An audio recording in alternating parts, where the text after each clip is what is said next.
22번 고백과 삶에 의해 불충실하고 경건하지 못함을 드러내는 자가 주의 성찬에 참여할 수 있습니까? 자, 성찬이 얼마나 중요한 것인지를 계속 가르치고 교회에서는 계속 이제는 성찬을 행하면서 주님께서 우리를 위해 십자가에 달리심으로 우리의 죄를 사해 주신 것을 기념하며 가르치라 그랬어요.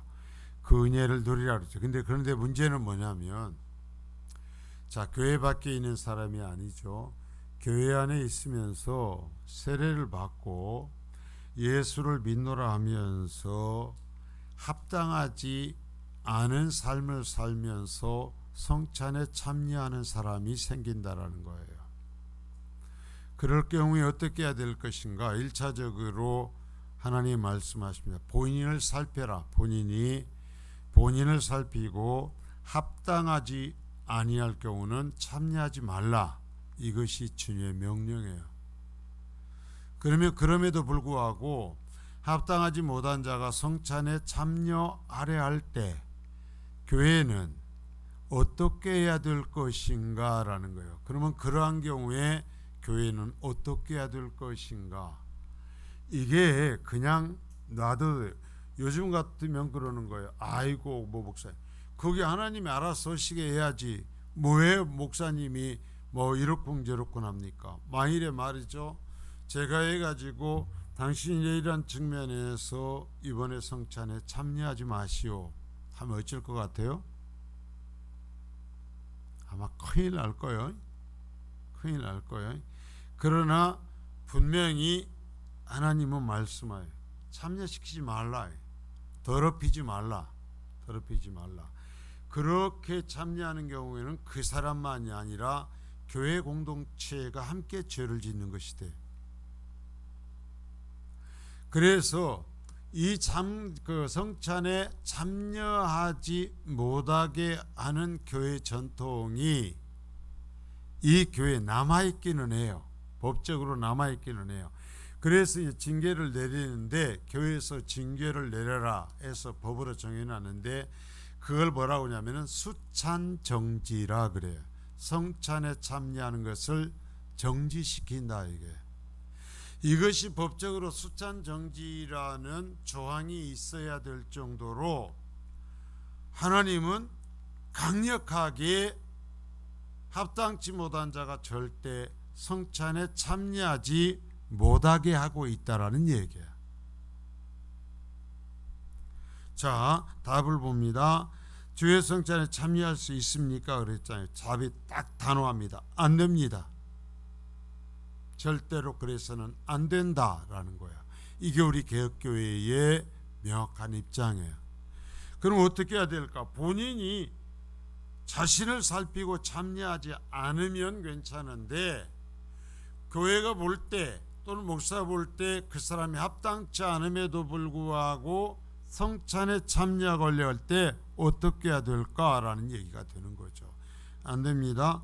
그것은 하나님의 언약을 모독하는 것입니다. 자, 분명히 이 성찬을 새로운 내 피로 세운 새 언약이다라고 25절에서 얘기를 했어요. 언약이라는 이것은 단순한 어떤 한 번의 예식이 아니에요. 언약이에요. 계약이에요. 계약. 그러니까 이처럼 십자가의 은혜에 합당한 자, 자신의 죄를 고백하고 그 은혜로 구원받았음을 믿는 자들에게만 베풀어 주신 계약이란 말이에요. 계약서예요. 계약서. 그 계약서를 어떻게 보면 우리가 성찬이라는 이 과정을 통해서 다시 확인하고 우리가 은혜를 누리는 거예요. 근데 그 계약을 깨뜨린 자가 있다면, 그 계약을 따르지 않는 자가 있다면 어떻게 해야 되는가? 그것은 그들이 참여해서 하나님의 언약을 모독하는 일이며 전 회중에게 하나님의 진노를 초래하는 것입니다. 자, 분명히 얘기하기를 이게 개인의 문제가 아니라는 거예요. 개인의 문제가 아니고 교회 공동체 전체의 문제가 된다라는 얘기야. 이런 것들이 바르게 치료되지 않음으로써 저는 성령의 은혜가 교회에 강력하게 임하지 않고 있다고 보는 거예요.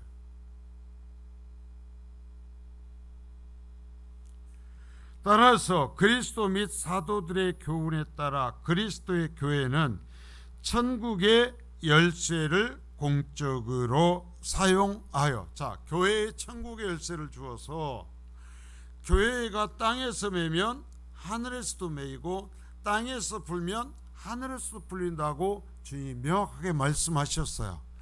그러한 천국의 열쇠를 공적으로 사용하여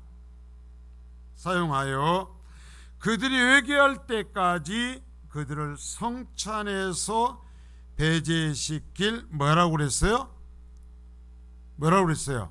의무가 있습니다. 그러니까 해도 되고 안 해도 되는 것이 아니라 반드시 해야 된다. 이게 교회의 의무라는 얘기예요. 그러니까 우리가 지금까지 봐왔을 때 성찬하는 것이 얼마나 존귀하고 크나큰 은혜의 통로. 자, 우리의 교회에서 두 개의 은혜의 통로가 있다고 그랬어요. 하나는 말씀이고 하나는 성례예요. 예식의 말씀, 예식으로서의 그 말씀인 성례예요. 그렇기 때문에 성례의 죄를 가운데 있으면서 회개하지 않고 참여하는 자는 하나님의 말씀을 거역하는 것과 같은 거예요.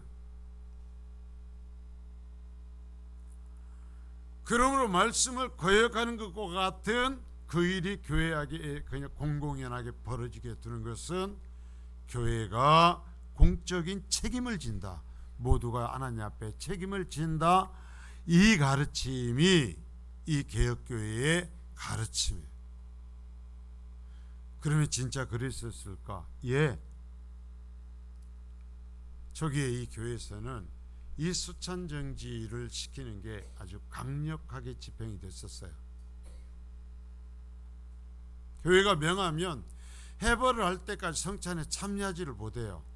그렇게 함으로써 그들이 하나님의, 그러면 수찬정지를 시키는 것은 왜?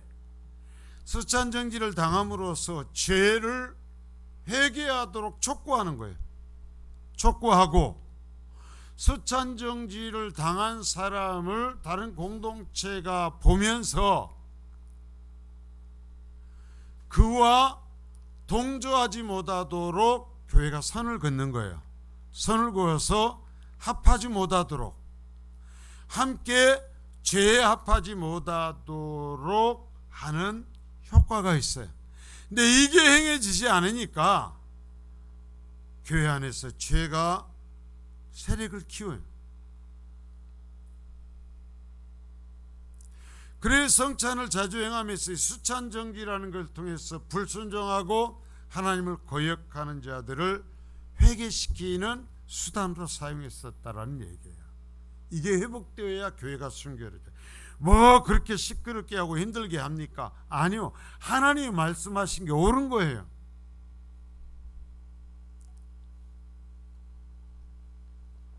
이게 자꾸 이런 얘기를 하면 좋게 좋은 것이지 않냐는데, 아니요.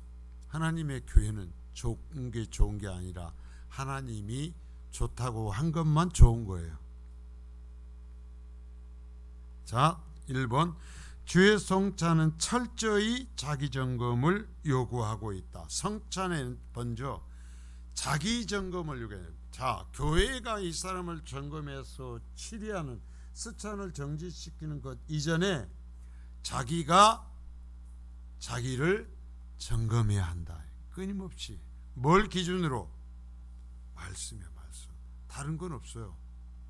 그래서 늘 말씀을 이렇게, 말씀의 기준으로 하나님의 말씀에 내 신앙이 맞는가 아닌가, 내 생각과 내 신념과 내가 본 어떤 꿈이 아니라 하나님의 말씀이에요, 말씀. 그러나 위선자의 경우 자신이 세례를 받았지만 믿음이 있는 상태가 아니기 때문에 자기 점검을 할 수 없다. 이게 문제야. 신앙에 어긋난 사람들은 자기의 영적 상태 상태를 스스로 판단해서 내가 불의한 상태에 있다라는 것을 깨달을 수 없다.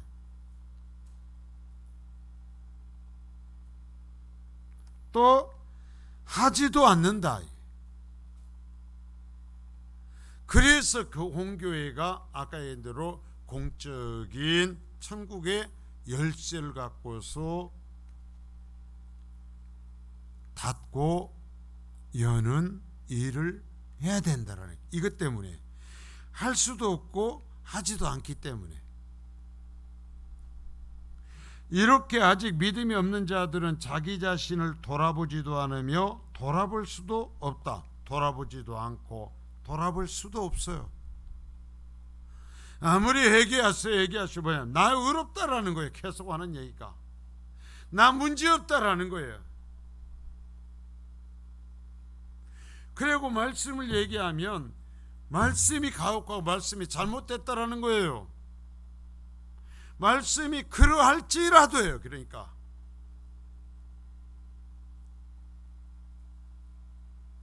따라서 교회는 자신들의 믿음에 대해 회의적이거나 삶이 경건하지 못한 자들에 대해 더욱 적극적으로 징계하라. 더욱 적극적으로, 강조가 반복되죠. 더욱 적극적으로 징계하라. 그들에게 주의 성찬을 허락하지 마라. 왜? 그들이 스스로 자기 점검을 할 수도 없고 하지도 않기 때문에요. 그들을 주의 성찬에서 반드시 배제시켜야 할 의무가 교회에 있다. 왜 그랬죠? 맨 끝에 배제시킬 의무가 있습니다. 2번, 그들이 성찬을 대하겠다고 주장한다 해도 주의 성찬을 허락해서는 안 된다. 나는 성찬에 참여할 겁니다. 나 세례 받았어요. 왜 못하게 해요? 해도 참여시키지 말라는 거예요. 교회의 가르침은, 성경에 따라서 하나님의 말씀은. 살피고 참여해야 된다는 것은 살펴서 합당치 않으면 참여시키지 말라는 얘기거든요. 왜냐하면 거룩한 것을 개나 돼지에게 줄 수 없으며, 주의 말씀 그대로죠. 설사 주어진다 해도 개나 돼지는 그것을 짓밟기 때문이다. 결국은 우리가 은혜를 기대하며 회개를 기대하면서 용납하면 오히려 교만해지고 더 악해질 뿐이에요. 거기서 선을 그어놓지 않으니까 회개하지 않아요. 개나 돼지는 성경에서 불결한 것을 상징하는 짐승이다. 그러나 주의 성찬은 거룩한 것이다. 그래서 개나 돼지가 성찬에 참여해서는 안 된다. 주의 교회에게 맡겨진 거룩한 거다. 따라서 거룩한 것을 개나 돼지에게 주지 말라는 것은 거룩한 것을 불결하게 만들지 말라는 명령이다. 교회에게 주님께 주신 명령이다. 거룩한 것을 더럽히는 것은 하나님의 진노를 불러일으킨다. 아까 얘기했잖아요. 그래서 교회 공동체가 하나님의 진노를 입게 된다는 얘기예요. 교회는 이 부분에 있어서 주의를 기울여야 한다. 참 어렵죠. 이 사이는 모든 교회가 이러한 의무를 다 똑같이 행하면 별 문제가 없는데 왜 우리 교회만 그러냐라는 거죠.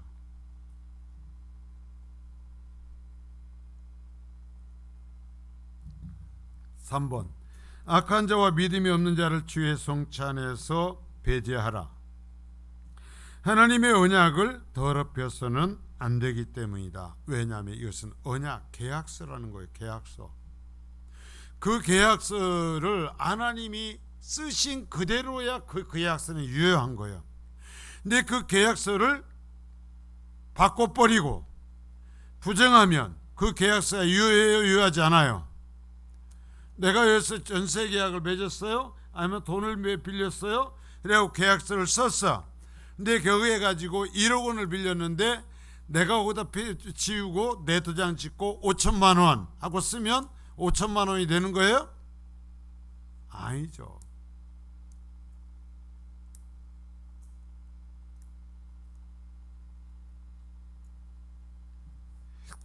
하나님의 언약은 개인뿐만 아니라 회중 전체와 관련 계속 얘기하죠. 이 언약을 제대로 지키지 못하면, 교회 공동체가 지키지 못하면 회중 공동체 전부가 하나님의 진노 아래 놓이게 된다. 그래서 이 성만찬이라는 것이 얼마나 이렇게 귀중하겠으면, 전에도 얘기했지만 종교 개혁을 하면서 개혁자들의 모든 교회가 다른 경우는 전부 일치했어요. 이의가 없었어요. 이의가 없었는데 성찬에 대한 이 부분에서 일부의 차이가 있음으로써 교파가 나눠지고 끝까지 합하지 못한 거예요. 그만큼 성찬의 가르침에 대한 교훈을 이 개혁교회는 목을 걸고 생명을 걸고 주장했던 거예요.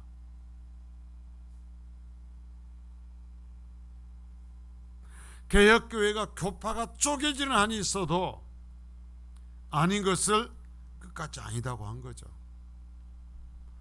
지키는 것을 지키겠다고 한 거죠. 그래, 문제는 그렇게 고통스럽게 가르치고 성경 말씀을 따라 틀을 세워놨는데 개혁교회가 그것을 유야무야 해버리고 있는 거예요. 그러니까 하나님의 은혜가 강력하게 임하지 않는 거죠. 따라서 주의 성찬을 함부로 취급하거나 더럽히는 것은 회중 전체에 하나님의 진노를 불러 일으킬 수 있다. 자, 성찬은 항상 회중 전체와 항상 연결이 돼요. 그러므로 교회는 믿음과 행위에서 7일을 게을리하지 말아야 한다. 고린도후서 11장 30절에 보면 주의 성찬을 함부로 다룬 결과로 약한 자와 병든 자와 많이 생겼으며 잠자는 자도 있다고 한다. 자, 실제로 바울 사도 얘기하면서 이 성찬을 바르게 행하지 못하여서 병든 자도 있고 약한 자도 있고 하나님의 진노를 받아 죽임을 받은 자도 있다라고 바울 사도가 얘기를 해요. 근데 지금은 그렇죠. 성찬에 그렇게 바르게 하지 않는다고 그래서 병이 들까? 문제가 생길까? 하나님의 진노를 받아서 죽을까? 그러나 사도 바울은 그래요. 너희 고린도 교회에 그런 자들이 있다 이거예요.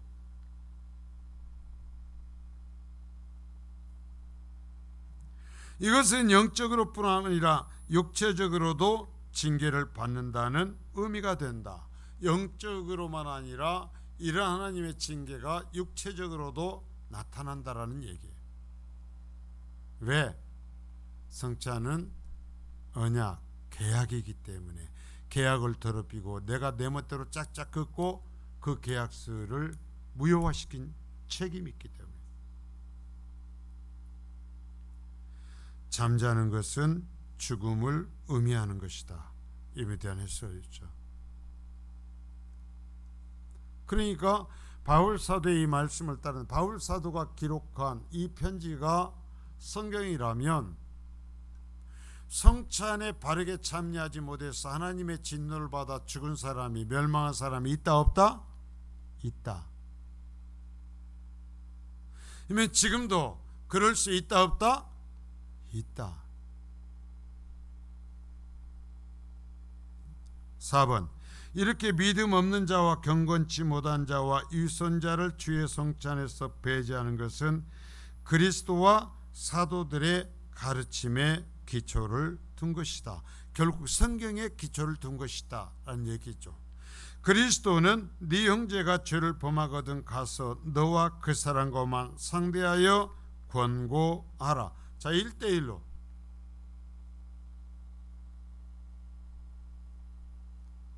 만일 들으면 네가 네 형제를 얻은 것이요 만일 듣지 않거든 한두 사람을 데리고 와서 두세 증인의 입으로 말마다 확증하게 하라. 증인을 세워서 책망하라는 거예요.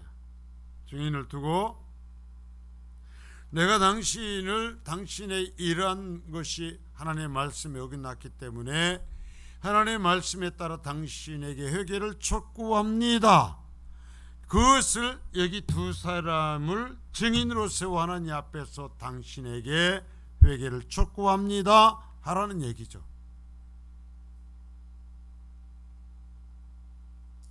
만약 지금 이렇게 하면 뒤집어져 볼 거예요.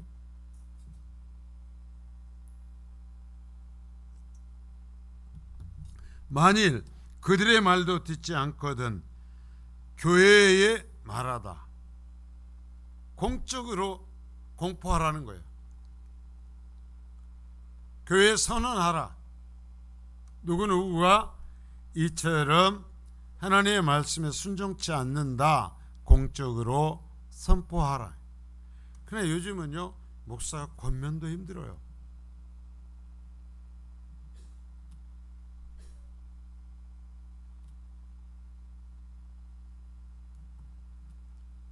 목사였던 권면은 사실상의 1단계와 2단계를 한꺼번에 하는 셈이거든요.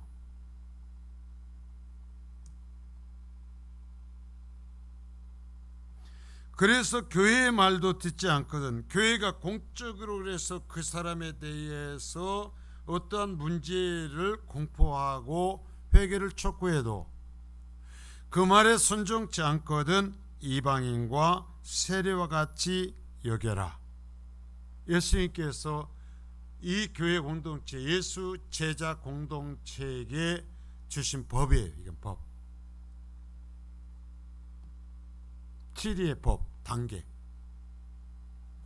바울 사도는 그러면 이제 바울 사도가 얘기한 내용들은 이단에 속한 사람을 한두 번 훈계한 후에 멀리하라.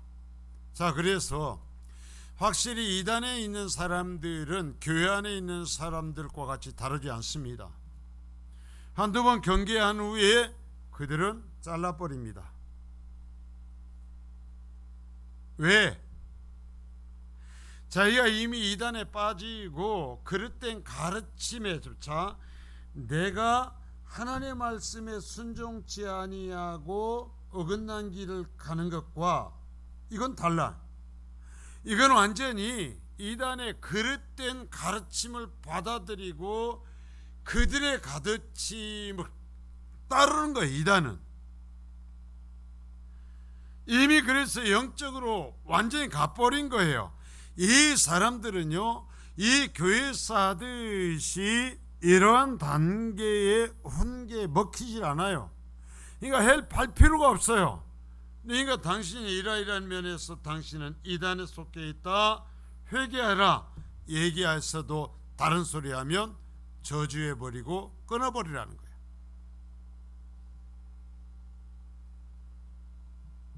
그래서 가끔 이 교회도 찾아와요. 이단들이. 제가 얘기를 해요. 당신들 내가 데리고 여기서 얘기를 하면 내 말을 들을까? 안 듣잖아. 들을 생각 오지 않았잖아요.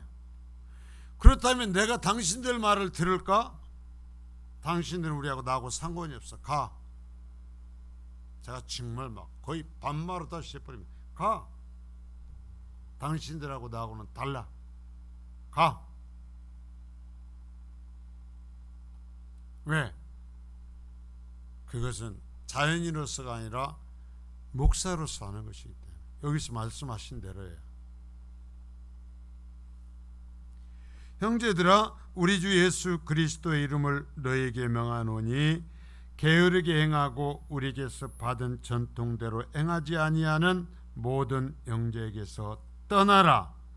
누가 이 편지에 한 우리 말, 자, 이것은 다른 데 보면 하나님의 말씀이죠. 이 편지에 지금 기록된 것들은 다 말씀이니까 말씀을 순종하지 아니하거든. 자, 말씀을 통해서 어떤 것을 권면했을 때 순종하지 아니하거든 그 사람을 지목하여 뭐냐면 누구누구가 이러한 사람이다라고 선포하라는 거예요. 지목한다. 손가락 가리켜서 저 사람이 어떤 사람이다라고 지목해서 공포하라는 거예요.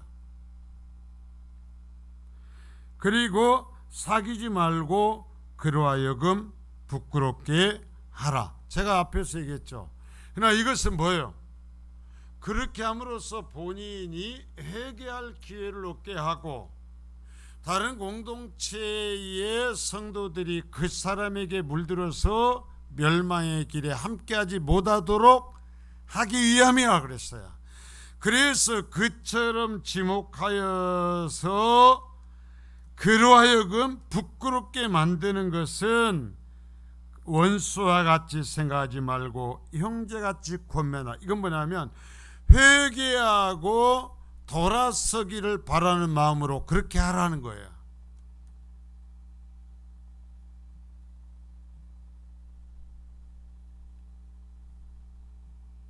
그러나 이렇게 배제시키는 것은 그가 회개할 때까지로 국한된다. 이건 뭐냐면 그가 진심으로 자기의 죄를 회개하고 잘못했음을 밝히고 공동체에게, 목사에게 또는 교회 공동체에 공적으로 밝히고 돌아오면 용서하라는 거예요. 더 이상 어떤 에서 수찬정지를 했던 것은 해제를 시켜서 참여할 수 있게 하고, 교제하지 못하게 끊었던 것은 다시 이처럼 돌아왔으니 교제하며 서로 위로하라 하고 받아들이라는 얘기죠.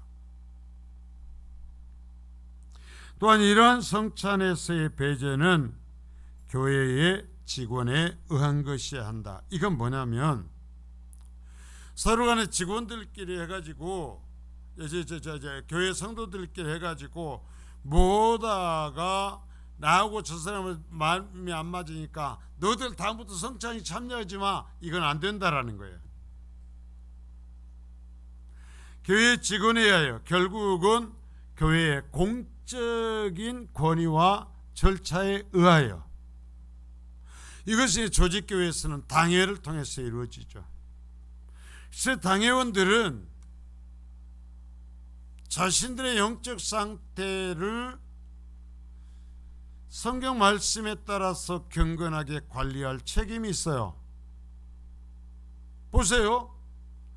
당회원들이, 이 교회 직원이 공적으로 하나님의 명령을 수행해야 될 사람들이 분별 없이 그들과 함께 한다거나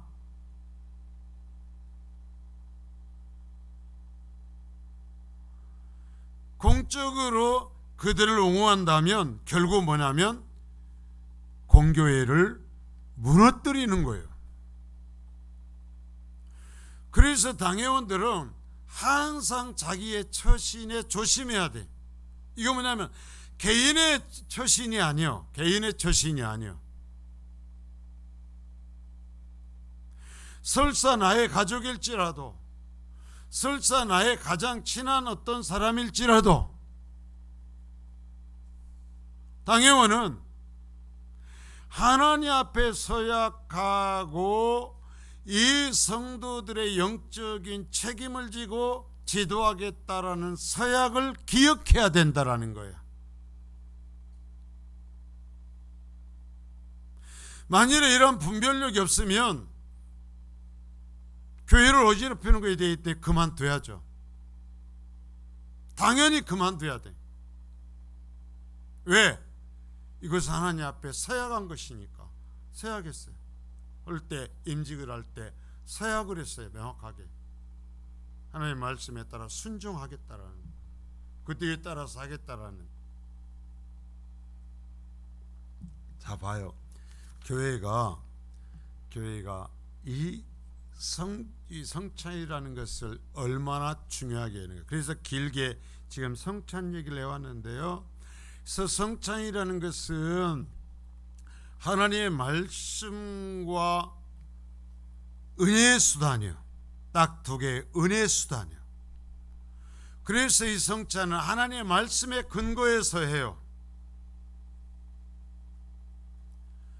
그러므로 이 하나님의 언약이라고 할 수 있는 성찬을 하나님의 말씀에 따라 바르게 집행하라는 거죠.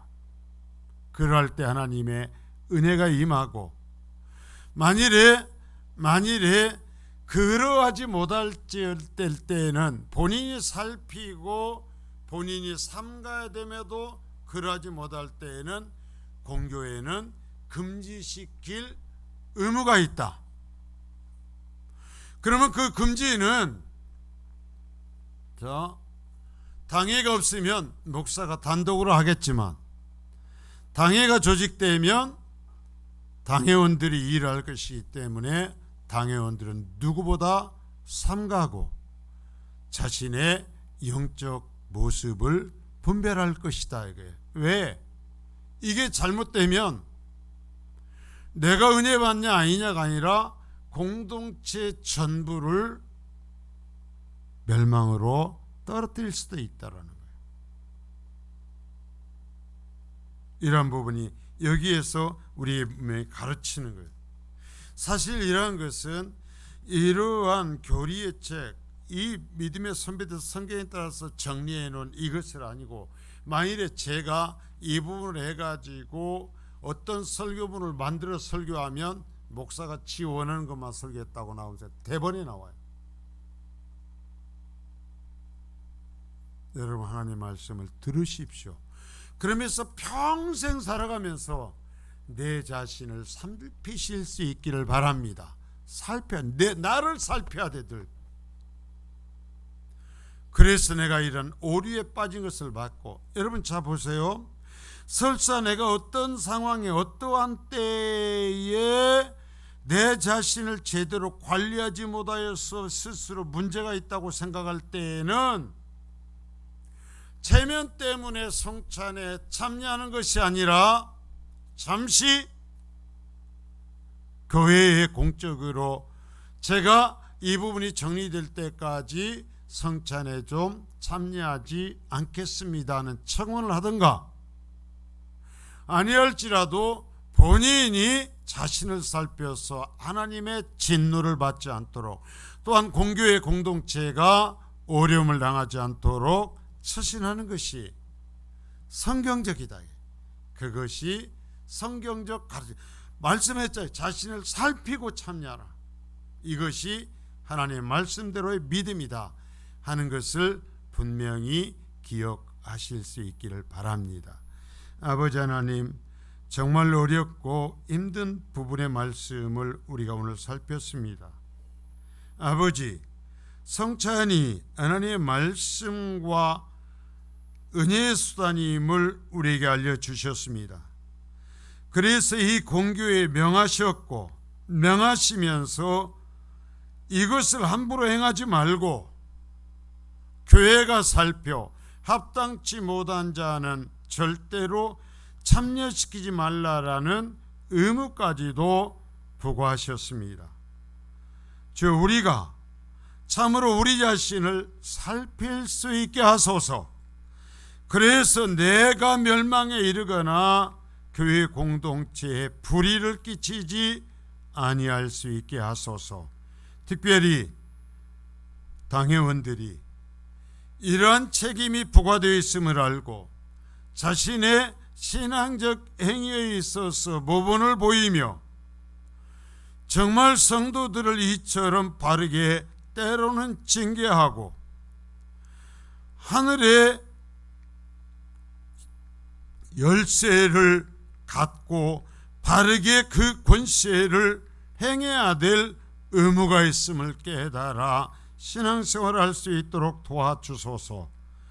우리 주 예수 그리스도의 이름으로 기도드립니다.